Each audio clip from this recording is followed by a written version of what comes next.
Hello, welcome to the next episode of Against the Tide, Maraa's interview series with different arts practitioners who, through their own practice, are sort of pushing the tide against uh, mainstream ideas around art, culture, and opening up new spaces and avenue within the forms that they work in, or also through the politics of their own work. Today, we are actually very happy to be hosting Manjeet Sarkar on Against the Tide. Um, so I'll just do a quick introduction to Manjeet before we get into the actual interview. Um, we're really happy to have Manjeet today on the show. Manjeet's practice as a stand-up comedy is an embodiment of the work that Maraa has also been trying to work towards with stand-up comedy, a space for self-expression and alternative narratives to emerge using the power of humor. In the last year, he has been touring with his show Untouchable, a window into his own life growing up in rural Chattisgarh, but also placing a mirror to the urban elite, questioning some of the privileges, practices, and oppressions that are often taken for granted. And this is all through the power of comedy. He has been featured by The Guardian and The Scroll, amongst many other publications, but also he's been invited to perform and not just perform but also speak about his practice across different universities abroad. I mean, he wasn't able to go, but we'll get to that in a bit. Manjeet's growing body of work, as well as other comics from similar lower caste backgrounds, I think pose an interesting question about the intersection of arts and politics, protest and activism. Questions that resound with Mara's own work with the arts. And I think that's why we're super excited and really happy to have Manjeet with us today. Hey, thank you. That was a monologue. Thank you so much for having me. I'm happy to be here. Thank you. How are you doing? I mean, you've been like quite sick for some time. You've been at home for a while. How's Yeah. things been for you? I've been sick for all my life. It's just different kind of sick, Bit actual physical wise sick. Still, Canada didn't give me fucking visa, so. Canada and the United States, right? Yeah, they can give me visa, but yeah, I don't care. I cry alone, so I don't let you guys know that it impacts me. Anyway, but I'm doing better. I'm bouncing back. I'm doing another India tour. Yes. Yeah. Um, we're all really looking forward to that. Yes. I mean, I think, in spite of the fact that you've not been able to go to Canada or get to the America tour and things like that, I think it's been really interesting the entire journey through comedy today to even get to this point. Sure. And we'd be interested to know, where did it all begin? What was it? How did you get to stand-up comedy? How did you? Okay, so it was because history. I like history a lot. I was watching history left, right when I discovered YouTube, and how I discovered YouTube. I stopped going to college. The stupid people goes to college. I used to feel so from childhood. I used to feel inferior. Once I went to college, after certain time, I started feeling superior. Then these people don't deserve me, so I want to go to college. And that's how I discovered YouTube, and I used to watch a lot of bunch of shit. I was watching Civil War. So, and there is this in suggestion section there is Dave Chappelle talking about MLK, and that changed my life. I did not understand anything. I didn't speak English. I didn't understand English. I saw it. I was like, this something crazy. People are laughing. I don't know. And this guy is smoking. It looks damn cool. And I got my dictionary, and so with subtitle, whatever I understood, I just understood that I love this guy, and I want to be this guy basically. So that's how it started. So it started when you were living in Chhattisgarh itself, right? No, it started when I was in. I was doing my graduation in Odisha. I did my graduation in Berhampur, which is a very tiny city in Odisha. And after watching that video, I was like, oh, I need to do something like this. I have story, and I need attention. I love attention. I want to be center of attention where people are watching me speak. I have opinions. So I started looking for how to do stand-up comedy. And in India, there was hardly any scene back then. 6-7 years back, it was happening only in Mumbai, Bangalore, and Delhi. and I did not know how to start. I didn't have any concept of idea of like what is open mic, whom to contact, who organizes.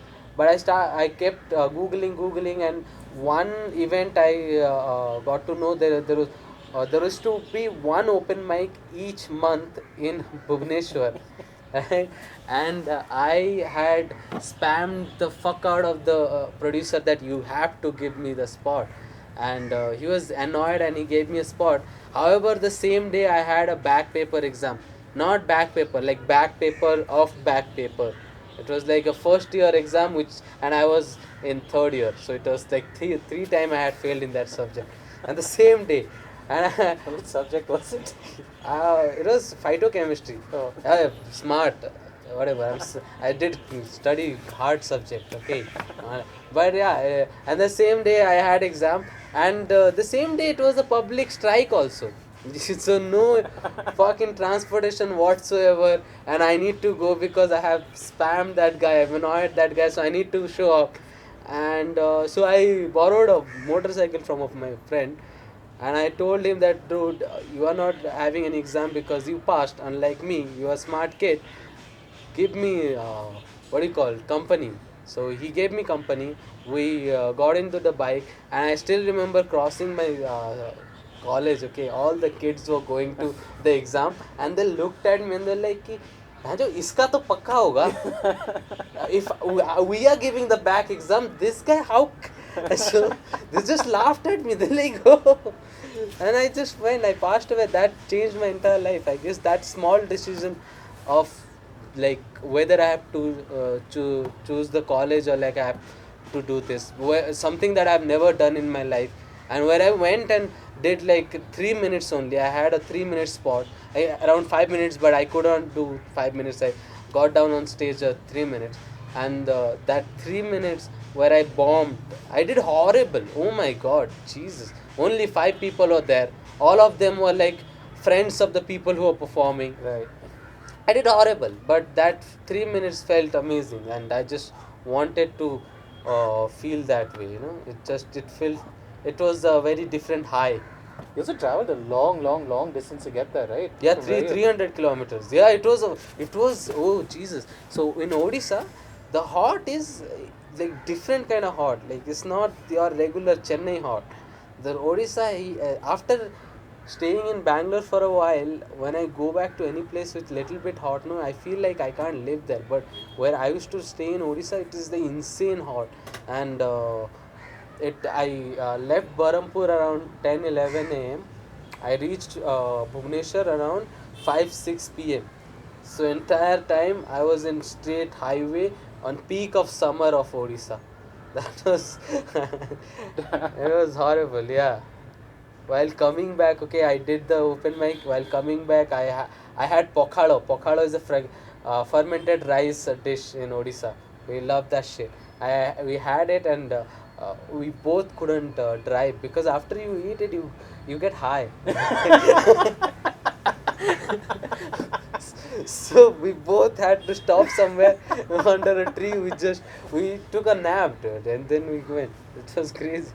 And that was the start of the entire journey. Yeah, That's such a cool story, actually. yeah, once I'm back, I told my friend that you know what, I'm moving to Bombay, and he was like, do you know someone? Do you know anyone? And then, do you have money? I'm like, I don't know. I'll lie to my parents. And cut to 2 months later, I shipped to Bombay. And how long were you in Bombay for? I was there for like 8 months. So first I went there, I didn't know anyone. So somehow I got a connection. Like, oh, do you know anyone? So there was a friend of mine who had another friend, and who used to live in Malad, Mumbai. Um, uh, in one RK, there were already 2 people who were living there. And then I went there, and we used to stay in one RK, bro. I'm not exaggerating. The one RK was like, it's insanely small, okay. And there was a fucking washroom, and they had like only some very limited amount of water. So every day we used to run out of water, and there was a tiny kitchen. It was horrible. And on top of it, in Mumbai, what happens? Until now, I guess, you have to pay. The open micer had to pay to perform. Yeah. Oh, and also, uh, there is a thing called bringer. You have to bring one person also around. Yeah, you have So, to bring one person as an audience member to, and usually you pay for that ticket yeah, also, right? it's very expensive for for someone who went there. I didn't have a job. I lied to my parents. I went there. It's super expensive, and you have to if you want to become a good comedian, you have to do comedy every day. You have to hit open mic. So you are going every day. You are traveling that money. Then you are paying for your spot around 200 or like 250 rupees. Then you are getting a open a one plus one, and you are new to a fucking city, so you don't have any friend, Yeah. so you just go random people, you just beg them to watch comedy, and they're coming, so they won't pay for them because you begged them, so you are paying for his also, that is again 250 rupees, and then everyone is eating something, so you avoid, but 500 rupees and then 100 rupees are like 200 rupees in traveling. There's around 700-800 every day. So and then I was not like doing anything. So I used to skip my lunch and all. Dude. It was horrible. But and also in Bombay, it was very hard to get spots. Initially because you don't have any idea how to start, or whom to approach for shows, and how where to start basically. Yeah. And there also has a very big segregation. So people who have made it in comedy, or like have a basic name, or have been doing it from a while, they will get a certain type of spots and all, and like you need to have a connection and all initially if you want to get good rooms and all, or else you have to do shitty rooms initially. Everyone does shitty rooms, but yeah, it was hard to get there also, where like you don't speak English, you don't speak Hindi also. I didn't speak Hindi, Hmm. so it was just learning the basic things like talking. I was a toddler basically, learning how to talk to them and all. It was horrible. No, there are incidents where people are not even not nice to me, but there were incidents where people didn't care about me. But still, I felt like this motherfucker is making fun of me because that internalization of that infinity complex was there. Hmm. Yeah, I was there for 8 months. And then you moved to Bangalore. Yes, Bangalore. Bangalore, I moved because of two reasons. One big reason because Mumbai was very expensive. I couldn't bear the cost. And then when I went to Bangalore, Bangalore was way better at writing and all, so it was good moving to Bangalore. But Bangalore had a very down, like it was not as good as Mumbai back then in comedy scene. Like the audience, I used to perform for one lady, one guy, one single guy. I performed for two-person. I used to like there used to open mic used to happen where one time we performed for a person who came to just have dinner, and it was his birthday, and the motherfucker was alone, Oh. and I was like, hey, hello, and are you up for a open mic comedy? And he was like, okay. And then we were around 10 comedians. One guy, bro, one audience. And it was more of a therapy session for him, that I don't have friends, I'm here alone in my birthday, listening to random comics. And he realized that we don't also have friends, so it was very even. So I guess it worked out for him. He basically had a comedy party for himself while it was So happening. initially that was the scene. It was like I enjoyed throughout the time. When I see it back, even in when I was in Bombay, all this money problem and all was there, but I enjoyed it. I had fun. I can't say that it was very hard. I loved it because it for me it was very new. Everything was new. So and I was enjoying also. I was learning also. Here and there, bad experiences were there, which was mostly there, Hmm. but I was very excited, new place, new people, all these things. So that's why I liked it. Yeah, I mean, now we're sitting here at your house on your balcony. Hey. I mean, like, it's quite interesting. It's like you found your own little corner of Chattisgarh over here. Actually, if you go to his house, that's what it looks like a little bit. Yes. Um, but yeah, I mean, it's been quite an interesting journey for you to move from Chhattisgarh to Orissa to Bombay to Bangalore. What's it been like, that sort of transition? Because of coming and shifting the cities, and also finding a space in a city and a sort of space is very different from where you initially sort of had your roots, Hmm. and I that mean, to do something as crazy as stand up. I think moving a lot helps you. Like, there is a thing called like the ethnic identity, right? Or like your self identity. I don't actually have it. I don't have any particular identity. I'm a second generation refugee. My parents, my grandparents doesn't even consider this country as their own because they belong to a country. They were refugees. So that's where I have, from childhood I know that this is not my land. However, I'm Indian. Then I grew up in a place that nobody spoke my language. I had friends who didn't have any cultural context to my culture. I knew about their culture, their context, but they had zero idea about my cultural context. Same with my school and all. Then when I went to my schooling and college, there also nobody spoke my language, right? And entire different culture, and again entire different geographical location. So first linguistic identity I had, then caste identity I had, then you go to different I had to learn Hindi. I didn't know Hindi. Then again I started speaking Hindi all the time because I was surrounded by people who spoke Hindi. So I started thinking in Hindi also. Then I started last year. I got surrounded by a lot of people who were speaking only English, and I also wanted to speak English because I wanted to go perform in global audience. So and now I started thinking in English also. So different kind of identity, and like lacking of identity gives you a perspective of like unbiased experience. I see things from a very unbiased experience, be it in my own culture.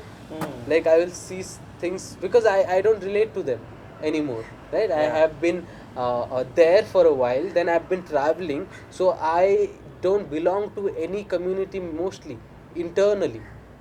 So everything I see from a perspective of unbiased because I'm not attached to anything. So that is pretty helpful, but also it makes bit difficult to connect to your own people after a certain time, because when I go back to my village now, it's bit difficult because I'm used to this lifestyle now. To connect, to relate to them is bit difficult, but how I am doing it because I'm very attached to my religion and community, which is called Matua, because I'm writing a book about it. So I'm doing my research, I have to talk to people. That is keeping me connected to them. However, that is one of the challenge you face when you are away from your own culture and keep moving. You try to have a identity crisis in a way which has a positive side to it and also a negative side to it. Right. Um, I think it's quite interesting because, like, um, often with a lot of these questions of identity, that especially when people talk about it through the arts and stuff like that, it often can get into this very fixed space, right? And I think it's quite interesting the way that you are talking about your own identity as constantly being in flux, constantly shifting, constantly changing, and being able to adapt. Yeah. And how does working with comedy and humor, has that helped you to find some sort of space for yourself? Is that what has brought you to it, or how? Where does comedy fit into that? So I think I just wanted to. I wanted so. First thing first, I like attention from childhood. I loved attention. It was a survival instinct also, the to be funny or like to be little different or extraordinary, so that you get something, a bit better treatment in school, maybe better than other Dalit kids.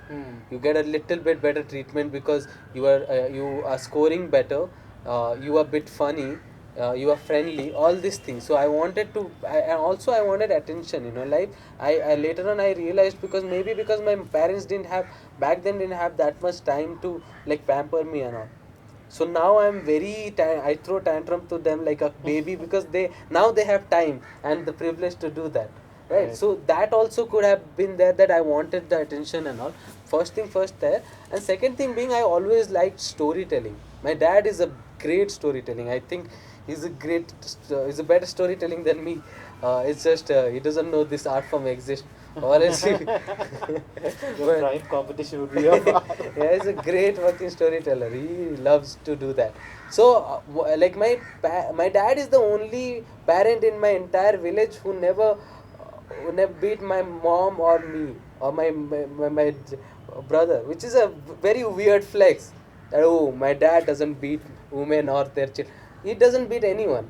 Nobody should, but he actually doesn't do that. So every Hmm. time I did anything fucked up shit, he would take me to a corner or like any on a walk and will tell me a story about Harichand Thakur or Guruchand Thakur or anyone of his father, and somehow we'll connect to like that's why you should not be fucking around something like that. So that's that I really liked, and also I wanted to when I realized about my history, which is so rich and all, no, I just wanted to talk about something similar, which nobody has any idea about. I come from a history which was the first Dalit movement. I come from a history where like millions of people had started the movement, which people still trying to success, and they have partially succeeded also. Later on they got they they're segregated now, so all these things nobody had ever any idea. So those stories I wanted to tell, like how Dave Chappelle says that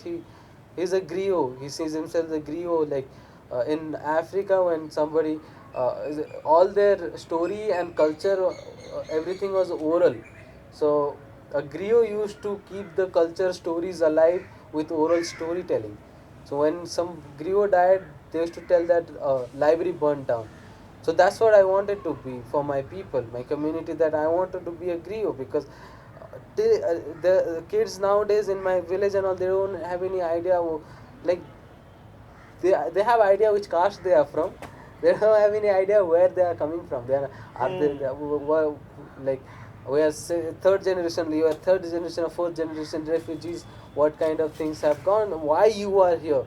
Like when same people from Bangladesh with certain other surname have a really nice place in Kolkata or Delhi with like different lifestyle, why you are not having it? So those kind of idea they don't have it.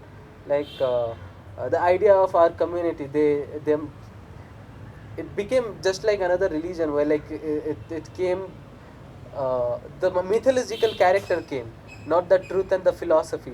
Our religion was known to be the philosophy of Guru Chand Thakur. It was more of a philosophy, but somehow because we were like lacking the history and because so much destruction happened, and the destruction of history of our culture happened, that now it just somehow turning it is very mythological and very magical and like very spiritual kind of thing, which was never the case. It was about philosophy.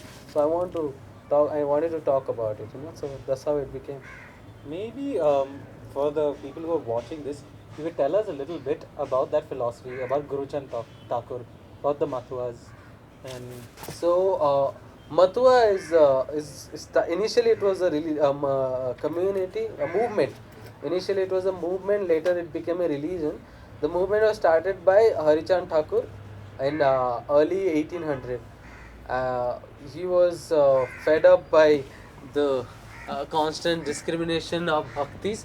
So he started bhakti movement. Him with Shanti Devi, Shanti Mata. So they had started a bhakti movement. Their philosophy was like, you choose any god, doesn't matter which god, like be it any religion. There should not be anyone between your god and you. A middle person should not be there to tell you you can't go to temple, you can't touch this, you can't have prasada, you can't do this. You have to keep your hand like this so that they can throw the prasada to you, so that they don't have to touch, or like your shadow should not be on the temple premises, all this shit. So those are the things he had opposed to. What his philosophy was like this: there should not be a middleman between you and your god, and you should eradicate the middle brahminism and upper caste. You should eradicate that between the Namoshudro and Chandals basically. So that's what he did, and then Shanti Mata used to go to everyone's house, all the Chandals, us, Namoshudro, which is me, to their house, and she used to teach the women over there how to read, so that they made up things called pachali, or like their own version, where they will read it, they will make a small tiny temple in their house, and they will do puja there. They will don't have to go anywhere. So that was called Bhakti movement. Then came Shiksha movement, which was done by Guruchan Thakur, which is Harchand Thakur's son. He came as in like he knew all these things is bullshit, as in the uh, religion and all is there, bhakti is secondary. However, education is the only thing which can get you out of anything. So this his only main focus was education. And the fact that when Gurchan Thakur passed away, the Matua wanted to make several temples of Harichan Thakur, which they made basically, but the lot of money was allocated to that, and Guru Chan Thakur was deliberately said this entire money will go to the school, to make school. And he made schools in back in early 1900, or like late 1800, in Bangladesh, or like entire Bengal, around 800 school back then for Namo Shudros and Dalits. So that's what it is. So later on became a religion, which is a good thing. The philosophies are like the most important philosophy is because of which I am here right now, which is that beg but make sure your kids are educated. So that's what my mom and dad followed a lot. Like beg but, yeah, they went through shit. I some where I had to go and work also, but they made sure I'm continuing my school. If I went to do work, it was after the school. But schooling was very important for us. And on top of it, like bonus was there, like good food was there, good. The Odisha government did actually good shit back then. Like my books were free, food, midday meal was there, and that's it. But my school was horrible too. The teacher was horrible. My school didn't have bench and chair and all.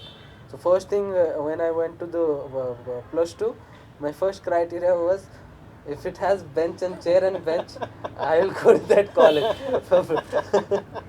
And they had it. I'm like, oh, crazy, dude. And then another thing was like they had washroom for students. That was like mind-boggling to me. I didn't have any idea that that is possible for an educational institute.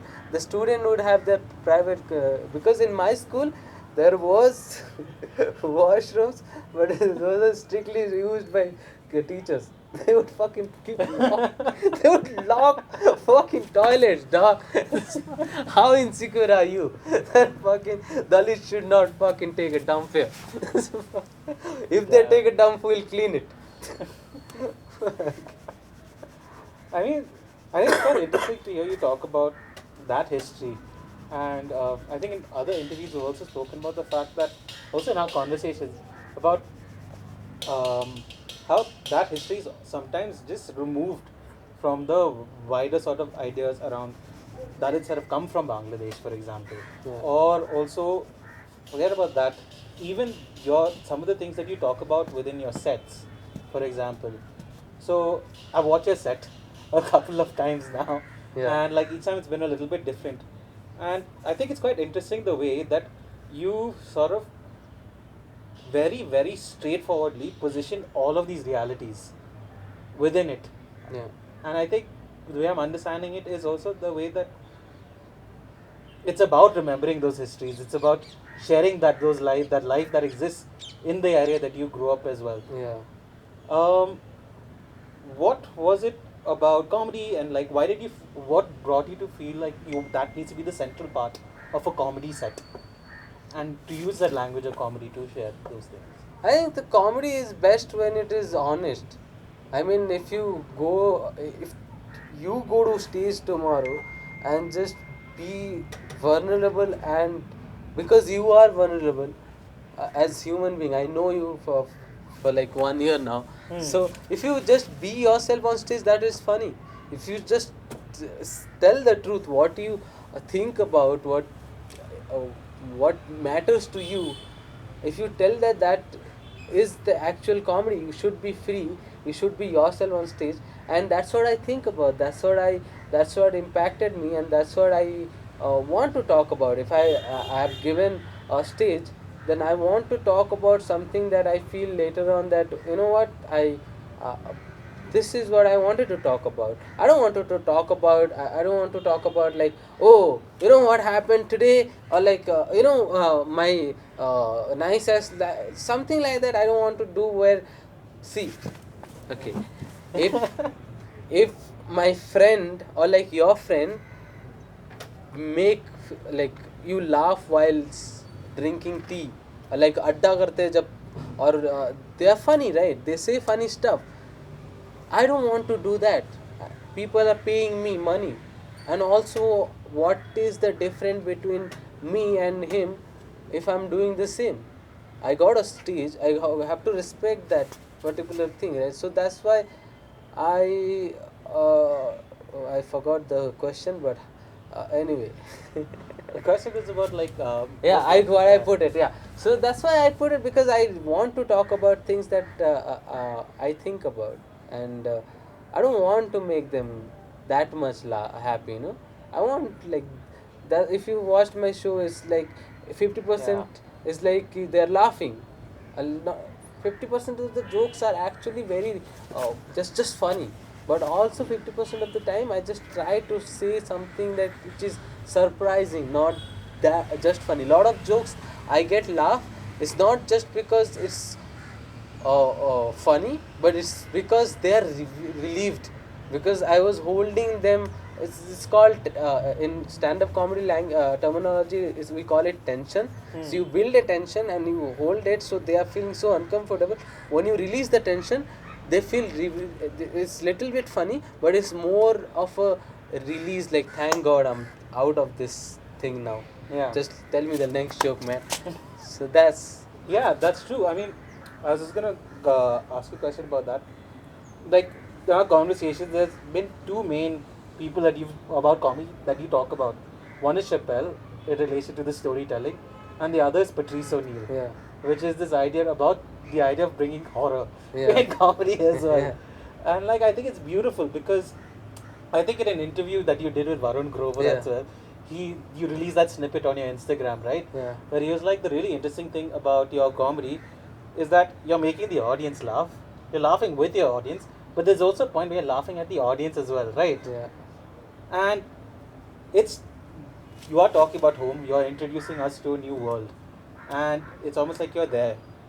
But also, I think it's posing some very interesting and challenging questions to the audience as well. I Yeah. mean, what brought you to that point, to that process? Was that always an intention of yours in comedy to do it, or is it something that you moved towards I eventually? mean, I always believed in something that like initially like lot of comedians talk about satire and all. They talk about governments. I don't like to do that. You know, I believe there is a the thing George Carlin had said that I don't.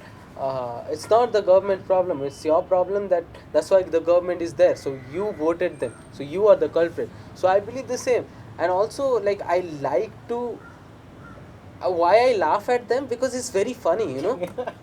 It's so funny to see them getting uncomfortable by something that they are they've been just ignorant about it, and it's just funny because the entire story I'm telling is nothing related to them, but they know somewhere they are like part of the cause, what the people are going through, the Yeah. horror people are going through. Somehow they are a part of it and they don't realize, and I don't even say, I'm not even saying it directly, but they're realizing. So that's very funny, and they can't. So a lot of places where they feel super uncomfortable and super angry at me, but they can't actually show the anger or offense towards me, because if they do so, they will look like a bigot.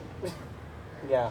So they will, and also because of that, they are just clapping and laughing out of like they don't want to. That's very funny to me, and I love it. Like it's amazing, and it's amazing to see people who are so rich and they they're used to comfort being uncomfortable.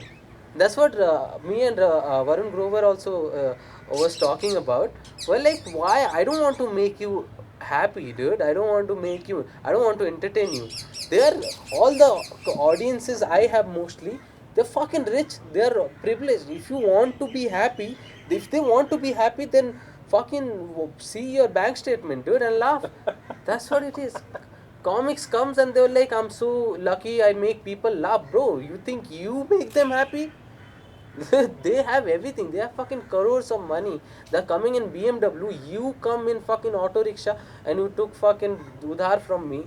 You are making them happy. Get out of that delusion. Nobody is making anybody. You are making them comfortable. They want to feel comfortable. That's what I feel. That's why I don't like making them comfortable.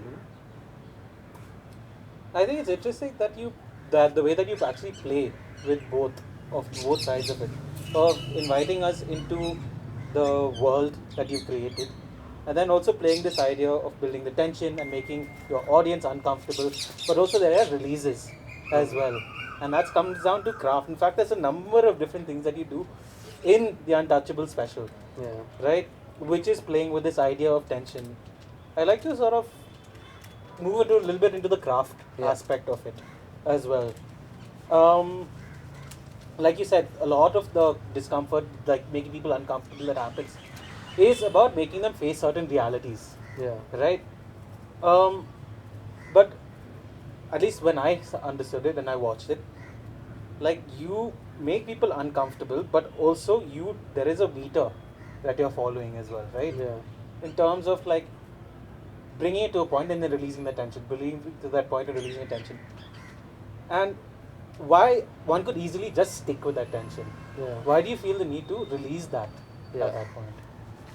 So first thing is this tension. Release it because it's a comedy show. I have to make them laugh at the end of the day. I can't make it a TED talk, right? That's what it is. I need to make them laugh, and also uncomfortable over here is not in a way that you see how bad society is, how horrible things are going for this kind of people.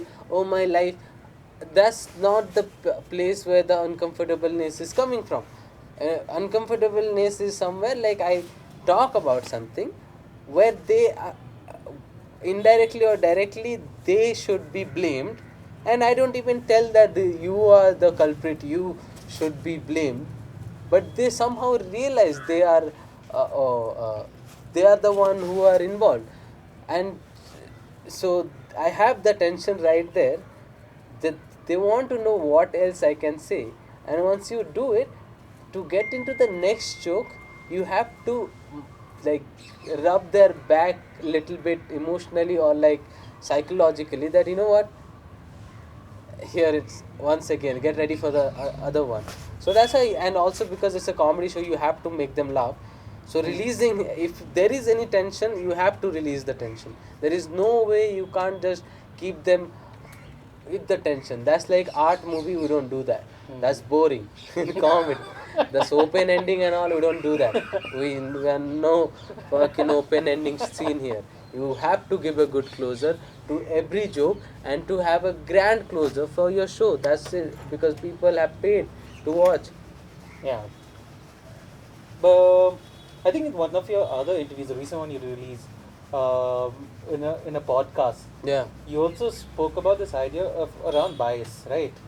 I think it's very how do I say this? Um,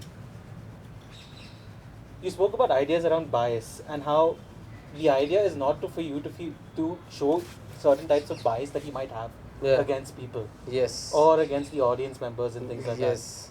that. It's beyond that point. Exactly.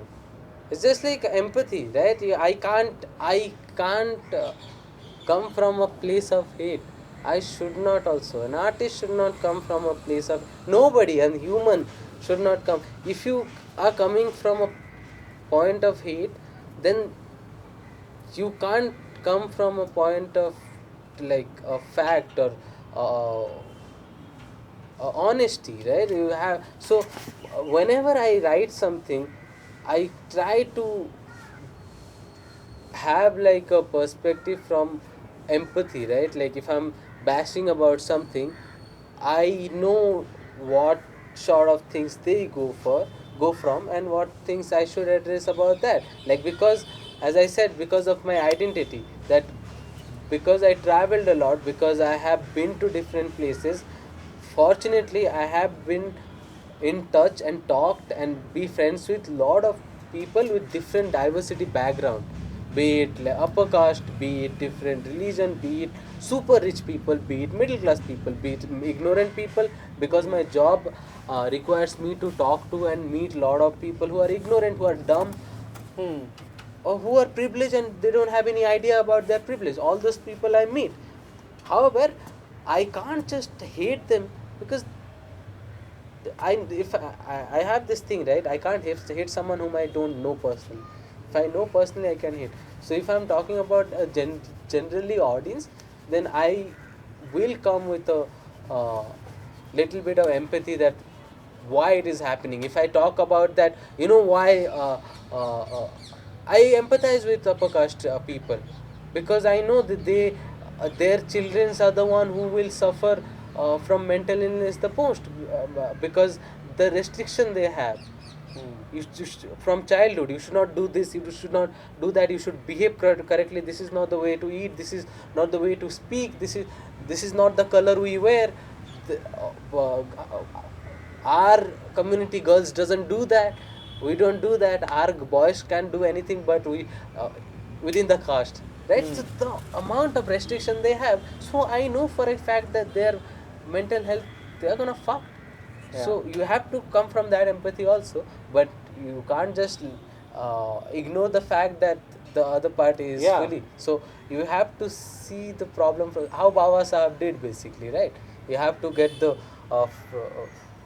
if you have, like, it's basically like that. Like, if you have a wound, you get first aid. If you have a simple paper cut, you get a band-aid.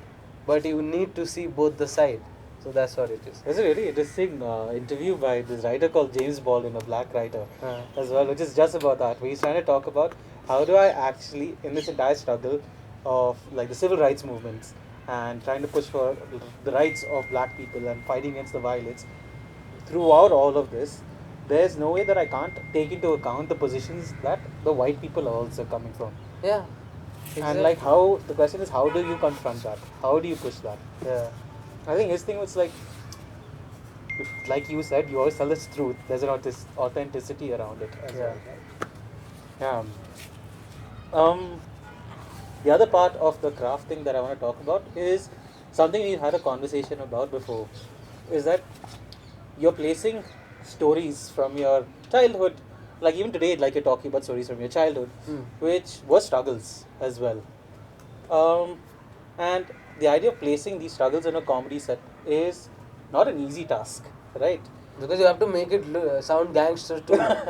I can't make it sound like, oh my god, Exactly. I hate that. That's like the worst thing you can do. All this fucking piece of shit, who who try to make Dalit or any marginalized people sound sad, are just dumb, just stupid. I just wanted to put it out there. I was really like we were talking about it, right? And it's not easy to do that also, right? Yeah. Because when you're looking, the form is centered around Yes. laughter, right? Yes. And there's different laughs you can get. It's a very thin line whether they will laugh at you or what you are saying. Yeah. Like, are you making it funny, or like, are you making your people or your self funny? So, Hmm. and you can't let yourself or your people down, because that's the existence what you I want don't want to do. So there is a very thin line how you have to make it in. Also, there is a very thin line of whether they will take it in a oh shit way, or Or I feel bad for you. yeah, that's how you avoid it. You make your character like that. You have to, and like what I do basically, I shit on them from the start, being that kind of audience.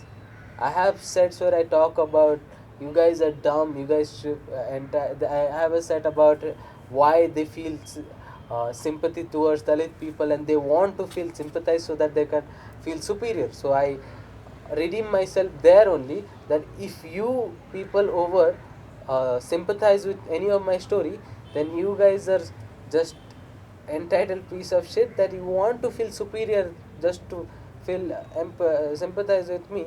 And then also I tell my stories in a way that it doesn't sound sympathetic, because if you want this background music, your body language, the way you talk, that makes a lot of sense. If you, I'll, for an example, same scene I'll take, and if I put a santoor sound from in India, santoor sound, it will look like a BBC documentary showing some sad ass shit, ding ding ding ding ding ding ding, ding, all this shit.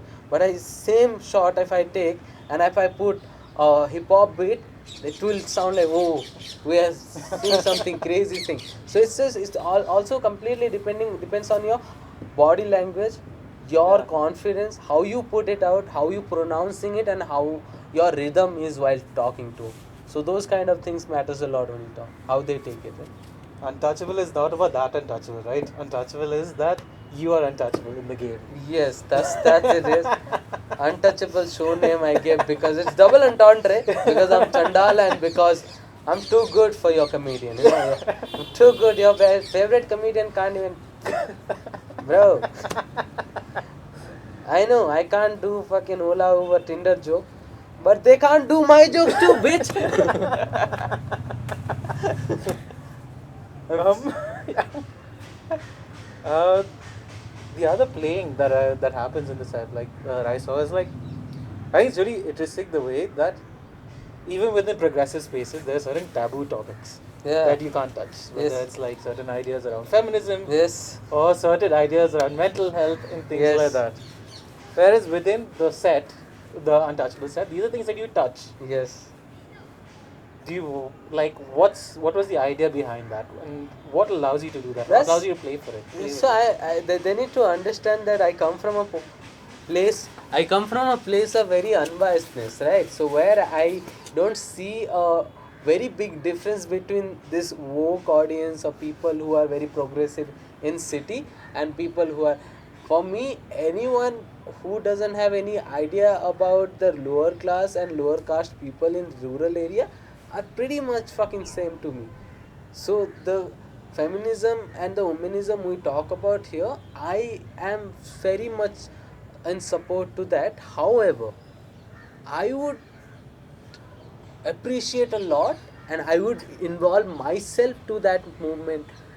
The moment we all start talking about the lower caste and lower class people in the villages or the rural area, because if we are talking about equal pay in the office spaces, let's start from Narega and Manrega and the daily wage worker. Then that makes more sense, I guess. People who are working in sunny day with like being pregnant and all and still working with unequal pay, we should talk about that. So I want to talk about that because people who are saying they're feminist and they want women empowerment, then first thing first we should talk about it. You can't have anything or you can't change the society or the idea or a topic about society without talking about it. So we have to talk about women empowerment, feminism if you want it. Second thing, second, I want to tell them what feminism looks like from a perspective of a rural Dalit person. How how realistic it is for us and how far they are to even approach us. Are you even thinking about us in your idea, right? And when I talk about therapy, mental illness, I talk about like our culture is different, our context is different. To be before you, we rarely we have any idea about the term therapy, depression, because the ideation, the information was not there. We were never told, right? So for first thing first is that, and on top of it, if some Dalit person has any therapy, need to do therapy and all also, the therapist and the other person should have a little bit context about the caste, what trauma this person is going through, which is insanely rare to have in city. That's why I call this city of India the first world of India, and all the entire rural is the third world of India. So we have first world countries here, and we totally ignore the third world countries, right? We because we like to ignore that. Because I first starting of the podcast only I said that we like to be comfortable. Hmm. So that's why we like to ignore such things to feel comfortable about us. Why we talk about our own problem over here in city? Because we want our own comfort, right? That's why. Yeah, I think the final thing that's stayed with me through the set is that, and I think it's come up in our other conversations, also the workshop that we did, is about when you're trying to build your relationship with your audience and you're confronting them on these things and you're also raising these tough questions. I think one of the reasons is that it's that you're able to do it, that it really works. Not able to, you can do whatever you want, Yeah. but it works. Is this idea of authenticity as Yeah. well, right? I mean, like, I know there's probably exaggerations and all, but at the root of it, there is still an idea that this is Manjeet's story, this is Manjeet's where he comes from, and this is, like you said before, you're not interested in doing stuff about Tinder, this and all of that. There's also a reason why you put that down. Do you think stand up as a form is something that really requires that for it to work? Or No, not really. You can. One has to be funny. one aspect? That's all. That's it. All the other things are like your conscious choice and your own choice, subjective, right? Like what you want to be, what you want other people to see you as. I don't want to go on stage and talk something that doesn't have any value to it. To be honest, that's very specifically my choice. A lot of people won't agree with that because their choice, their life is different. And also you talk about things that you live, your experiences you talk about. My experiences of all I talk about on my show. All the other comedian doesn't sound like me because they have a very different life, they have a Yeah. very different experience, so we can't be same. And why I sound very different? Because there is no other comedian uh, who has similar background to me.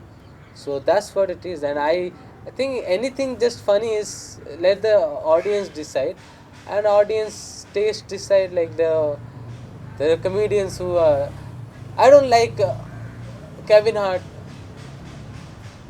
However, I respect him a lot. I Yeah. know he's a very funny guy. He's a super funny guy. But I like Doug stand up more. Yeah. But I know a lot of people won't find Doug stand up funny. So that's the scenario, right? Yeah. Is it tough to find the humor in the stories that you tell, or to tell them through humor? Reason I'm asking you this is because, like you know, we've been doing a lot of work around comedy and stand up for the last few years, and like one of the people we've initially met told us that, and he comes from the same similar background in Maharashtra, and he was like, you know what, this entire idea of trying to bring these stories out, working with people who want to tell their stories through humor, I don't know if it's gonna work, because can you find so much humor when it's located in suffering? What has been your sort of like journey with that? Things is uh, anything can be funny. I'm that kind of person, that problematic comic. Yes, anything can be funny in front of a right audience. Yes, the different people have different kind of humor. We can't just, and also this thing can be funny. Someone who must have said it doesn't have that much of exposure to the rural area, maybe. Because if you go to fucking rural area, you don't know those motherfuckers are dark as shit, bro. Their humor is darker than your fucking your I don't know, your soul. It's just fucking dark, dude. I know for in my village there is a. I told you this story. I'll tell you this. I'll tell you now. So in my village there is a fucking kid. Okay, his granddad had come to my village. His granddad also a refugee like my parents. So they came and they had a stuff, and so they had put the sugarcane juice, sugarcane things in front of their fucking house, and elephant came because we used to live in jungle. So elephant came, they started eating, munching on it like, oh shit, good shit. And that dumb Dadaji came with a fucking danda and started fucking beating the, hey, hoot hoot hoot, as if fucking some buffalo or something. And the elephant being elephant, he was like, "What's up, my man? Don't fucking fuck with me." And just started eating. And this motherfucker did it again, and then he just did a fucking casual football kick, like, "What's up?" And motherfucker died on spot, dead. And guess what? Guess what? The fucking entire village calls his grandson Hati Maru Nati Khao, which means your fucking grandmother father died because of elephant kick. And he responds, his own brother calls him that. Now tell me, these people doesn't have humor, huh? They can't make things funny. Fuck, get out of here. I don't believe all these sensitive fucking softy people. You go to fucking villages, you can't match with their humor. They have the legit humor. Yeah. Comfortable, make all these people with comfort and privilege, they are so comfortable that jokes started making them uncomfortable. Their life is so uncomfortable. Do you think a joke will make them uncomfortable? Fuck you.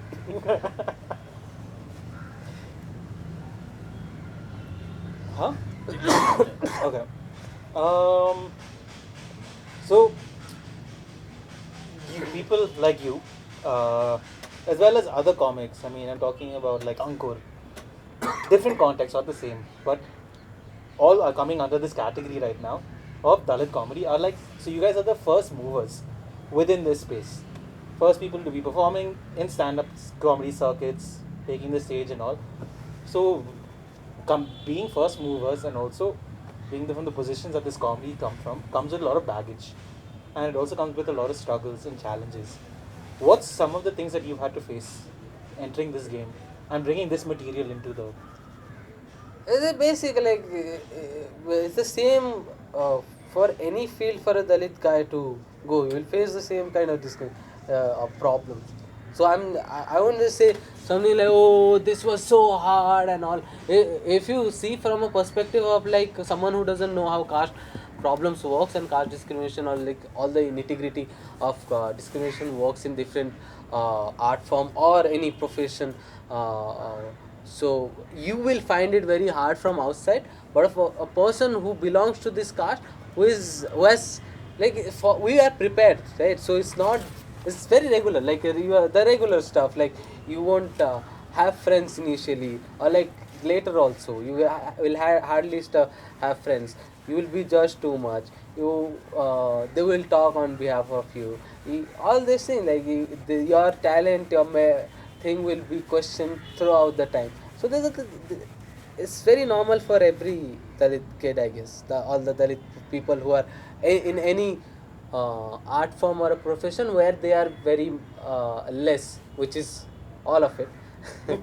So that's what it is. Like, it's not something uh, ex- the same thing. The same. What other Dalit people are facing in the other profession. The similar thing. Now I am struggling to tell my mom and dad what UN is. Now I got invitation to perform in the UN, and I've been super happy. Like, this is like a fucking, I'm the first Indian comedian to perform in the UN, and I'm telling my parents that I'm performing in the 75th anniversary of UN. How big deal? And they were like, "What is that?" And it's been 3 days. I'm just trying to explain what UN is to them. And I tell, "Oh, here a lot of people gather from other countries and they talk." I'm like, why? So that's the problem I have now. I think your parents should be stand-up comics. But like, actually, to talk this, build from that, your parents also feature very widely within your comedy sets, and also when you talk about your history and your philosophy, especially your mother as well. Yeah. What sort of, like, how has your mother and your father's storytelling and the things that they shared with you from your history and stuff, like, what has been their role in shaping, number one, your role as a comedian, but also the politics of the work that you do right now?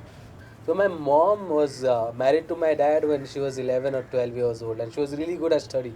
She was a topper, and she was her side of family was like little bit decent because her dad used to work as a peon somewhere. So that was that.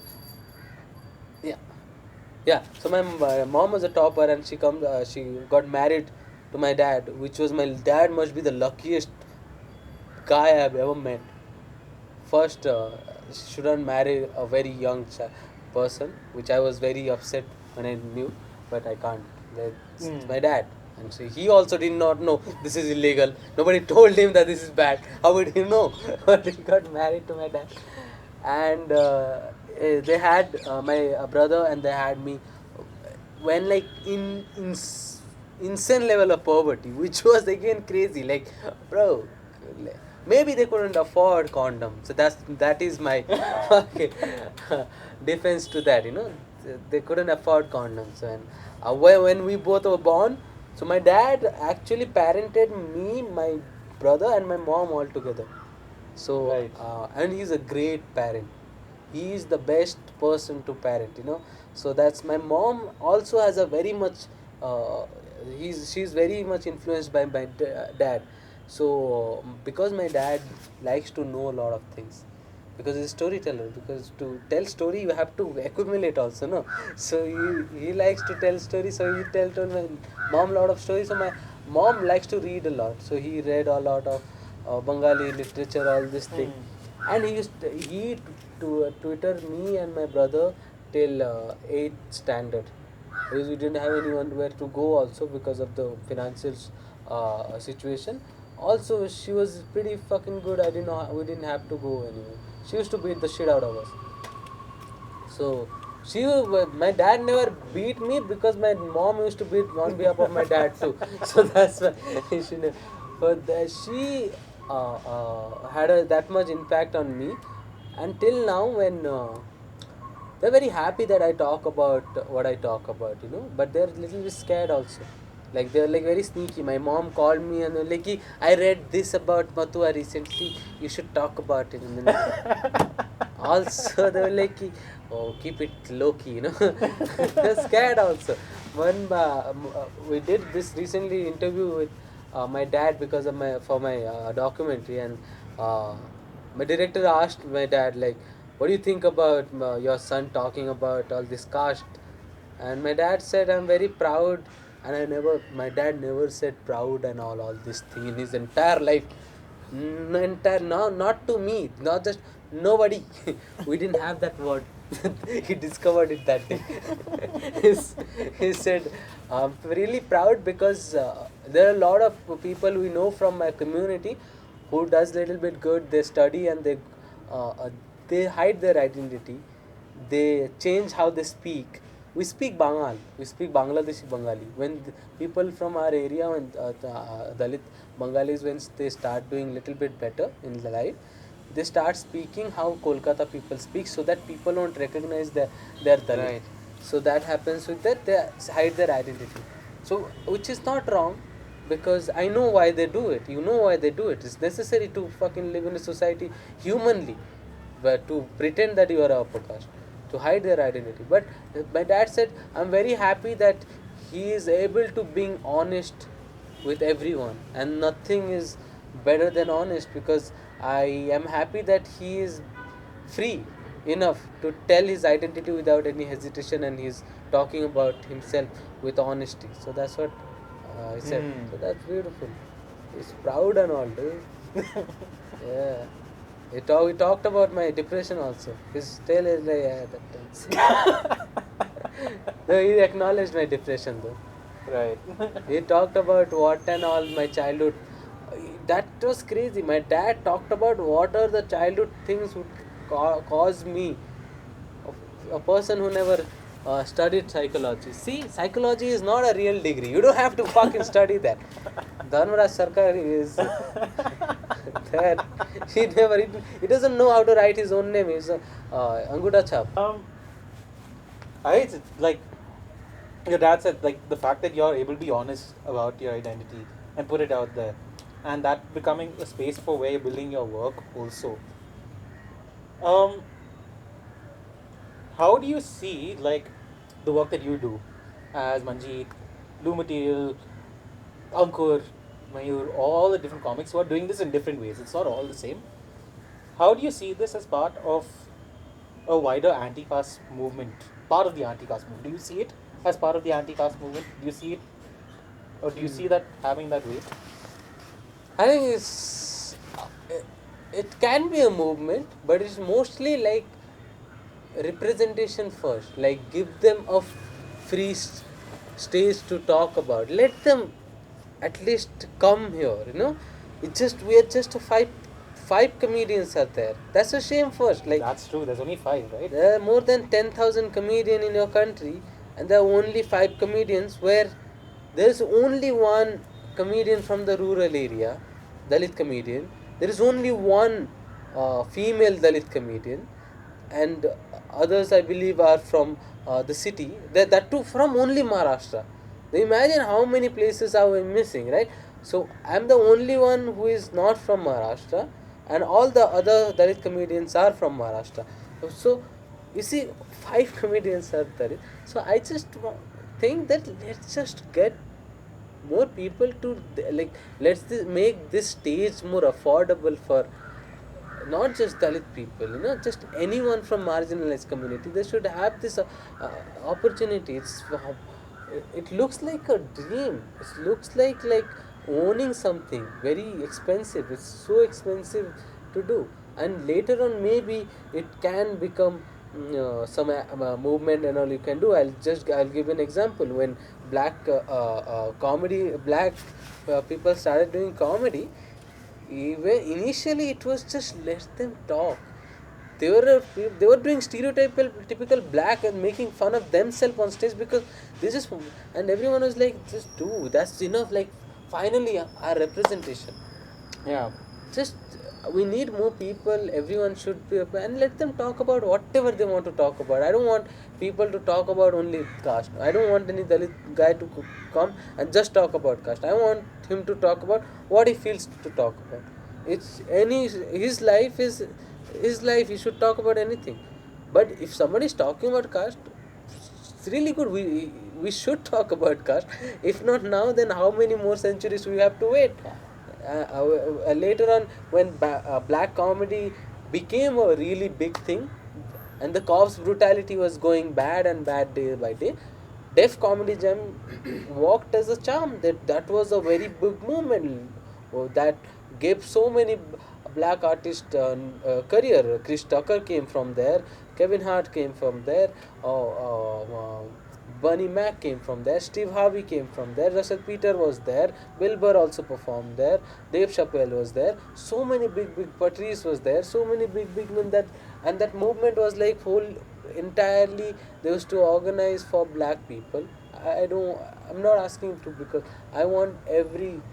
I want mostly. I think in India, except marginalized community, everyone should come to the audience. Marginalized people should not come to as audience if they want to, because why would they to my show specifically? For others they should go. Yeah. For my show specifically, because I talk about their life, I talk about my life, so they should not pay to listen to their own story.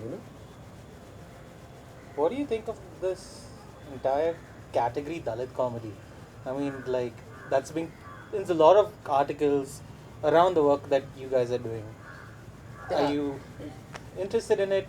Is it something that, I used to care a lot. Oh, why they're labeling me. Now I don't care. I mean, it's good. Like that may someone who is actually someone who is actually going through who wants to do comedy, and will see, and they're like, you know what, like bunch of Dalit comedians are doing it.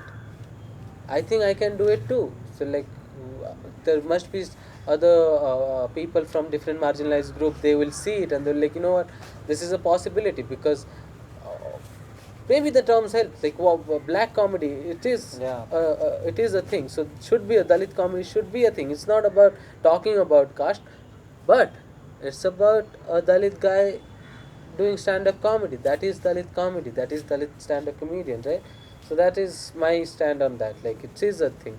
Dalit comedy is a thing. Yeah. We recently did a very cool workshop Yeah. also together. I'm so proud of myself. I did amazing.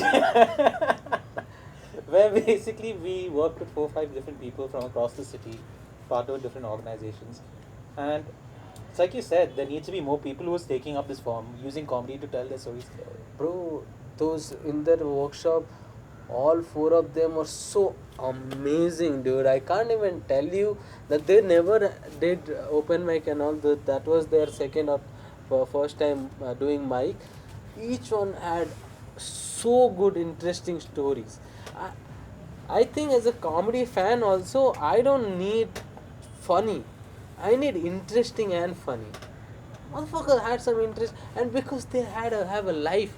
Your life is so monotonous, dude. Your life, you like wake up, go to fucking your international school, eat your sandwich, come back, do therapy, just after right after like getting birth. Mummy के पेट से निकलते भैंस therapy जा रहे हो फिर all this thing you have a such a monotonous life is hard to make it interesting because in the space 10,000 people are already talking about same stories dude.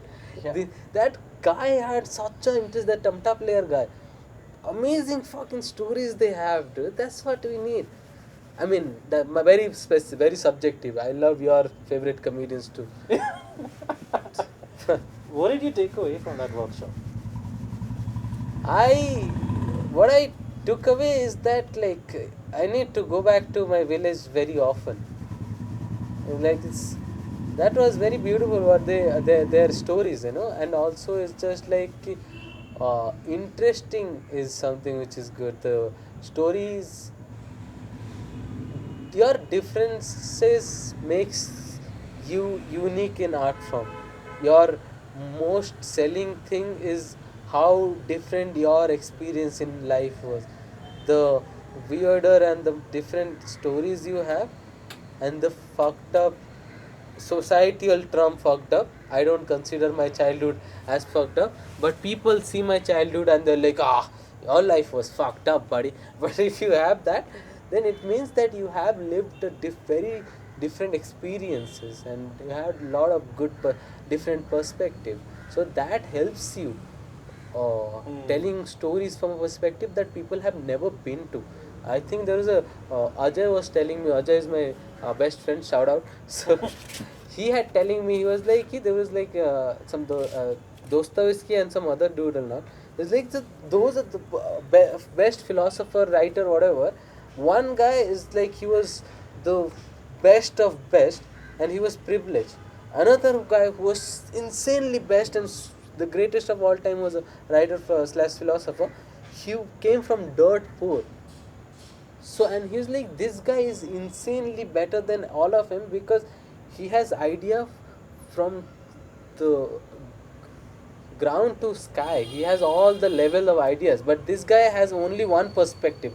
This guy initially was poor, then little bit less poor, then little bit middle class. All this, so see, he has a perspective. He has seen from every perspective. So that gives you, that makes you a better person as also because you come from sympathy, because you know things everywhere. You have seen things from different perspective. So yeah, so that gave me a good people, funny people. Yes, what's up? Yeah, I mean, I've done this workshop with you guys, and like every time I've done this workshop, it's really interesting. Like it was 3 days that we Yeah. did this in, and people picked it up like this. Yes. And the, like you said, the main thing is that they had a really interesting story to tell. Yes. The comedy was inside them. Yeah, comedy you can learn. Comedy is a craft art form. You keep on doing. If not 5 years, if not 6 years, 7 years, 10 by 10 year you will be funny. No, if you Yeah. do every day and by 10 year you are not funny, then become a therapist. But fucking you can't. You have to. It's a very normal art form. So if you do enough, you learn it. But what makes you interesting? That is there. Comedy is very easy. It's like they teach comedy nowadays apparently. That's so stupid. How do you teach comedy? Huh? Comedy is the thing you can't teach comedy. But yeah, the craft is easier. No, there is a mechanic like this is premise, this is setup, this is punchline, this is tagline, this is the callback, this is the setup, this is how you take We are segue. now doing the workshop, guys. We have begun. So this is very, this, it has a format already, someone has already Yeah. dissected it, so you follow that. But how do you be yourself on stage? So that, and how do you bring interesting, those are the two things you bring. Nobody can teach you, this the stage and yourself and your experiences will teach you, right? And I was the last question, I guess, which is like, do you think comedy, not stand up per se, but comedy in general, has a role to play in breaking caste? It has a role to play in everything, everything, every taboo, every problems, because if, see, what I said before also, you have to talk about things to make it normal, to make it to even start a conversation about, or like to start a movement, like how there's a joke where Daphne, there's a transgender The Dave lady, Chappelle joke, Dave right? Chappelle's friend, who died. One time she came to watch him live in Punchline after the show. They were talking, and Daphne says to Chappelle that, Chappelle, Dave, uh, that in New York Times they're telling that you're normalizing R. Kelly by doing jokes on him.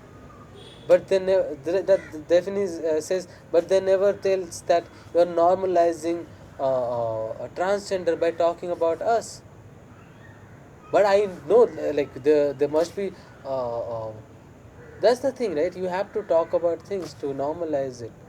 How do I, if I don't talk about feminism, I know my take on feminism won't uh, be the best.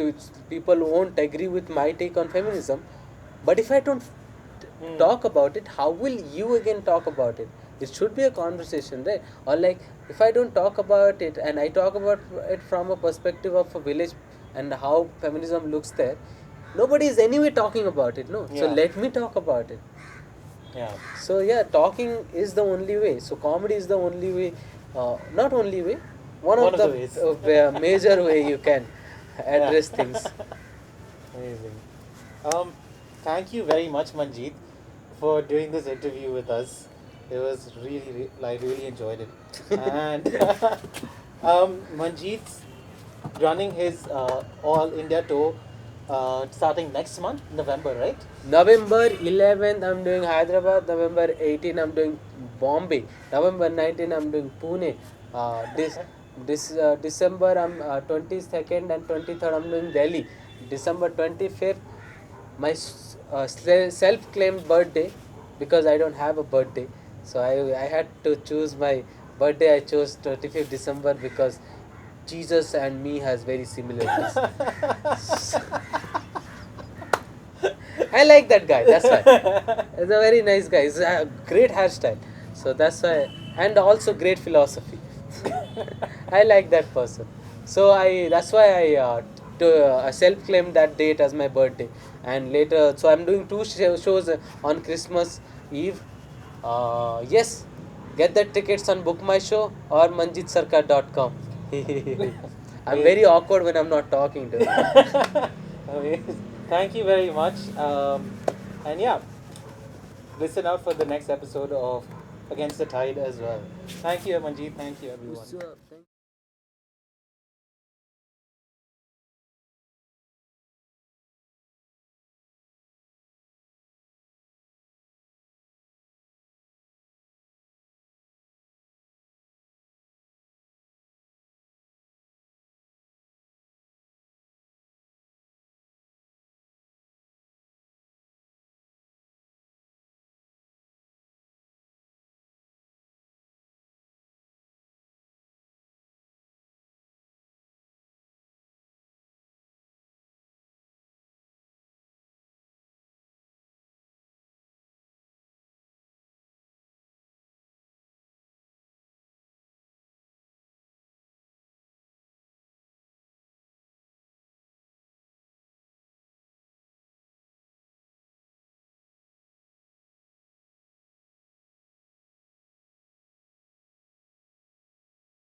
knows better than your fucking Christ chick. What? How will you know? Entire day you are in Chinglam. Fucking. Why they don't go to school? When I was like, I used to date a lot back in the days. I used to date a lot back in the days. Back in the days when I was not old, when I was young, all this JNC and I don't know, maybe somehow every date I want, most of them were like psychologies girls. I don't know if that says more about you than. I don't know, dude. And no one was good. Fuckers were like, oh, hanging around here, drinking here. When are you studying? I can't have someone whom I will trust and tell all my secrets who is a fucking alcoholic. Shut the fuck up. Moving on. Hey, all jokes. I don't want beef because of an interview. Come to my show and then make beef.